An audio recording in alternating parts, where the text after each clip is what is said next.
AP అసెంబ్లీలో చర్చలు వాడావేడిగా కొనసాగుతున్నాయి. ఇందులో భాగంగా ఏపీ ముఖ్యమంత్రి నారా చంద్రబాబు నాయుడు గత వైకాపా ప్రభుత్వం రాష్ట్రంలోని ప్రజలను అప్పుల భారంతో నడుం విరిచిందని, ప్రతి వ్యక్తిపై 74,790 నుంచి 1,44,336 రూపాయల అప్పు భారాన్ని మోపిందని విమర్శించారు. వెల్త్ క్రియేట్ చేయకుండా GSDP gross state domestic product national లెవెల్లో జీడిపి అంటాం, మనం జిఎస్డిపి అంటాం. అది 6,94,000 కోట్ల రూపాయలు తగ్గిపోయే పరిస్థితికి వచ్చింది. దీనివల్ల 76,000 కోట్ల రూపాయల ఆదాయం తగ్గిపోయే పరిస్థితికి వచ్చింది.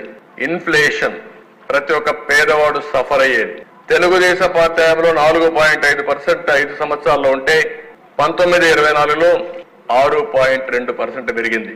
అంటే 1.7% హైయర్ ఇన్ఫ్లేషన్ వచ్చింది, ద్రవ్యోల్బణం వచ్చింది, అవస్థపడే పరిస్థితికి వచ్చారు. టాక్సేషన్ విపరీతంగా పెంచారు, కరెంటు పెంచారు, ఆర్టీసీ రేట్లు పెంచారు, పెట్రోల్ పెంచారు, శాండ్ పెంచారు, కడాన చెత్త మీద కూడా పన్నేసి ప్రజల్ని ఇబ్బంది పెట్టిన ప్రభుత్వం ఆనాటి ప్రభుత్వం. పన్నులు హైయెస్ట్ వేసే పరిస్థితికి వచ్చారు. వీటన్నిటి పర్యవసానం ఒకసారి అధ్యక్ష ఇక్కడ చూస్తే 9,74,000 కోట్ల రూపాయలు అప్పు అయింది. State debt as on today, ఆ ఫిగర్స్ కూడా నేను చూపిస్తాను. 9,74,000 కోట్లు.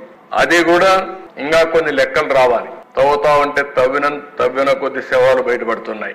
ఆ పరిస్థితిలో ఇంకా ఉన్నాం. ఇంకా దీన్ని ఎస్టాబ్లిష్ చేయాల్సిన అవసరం ఉంది.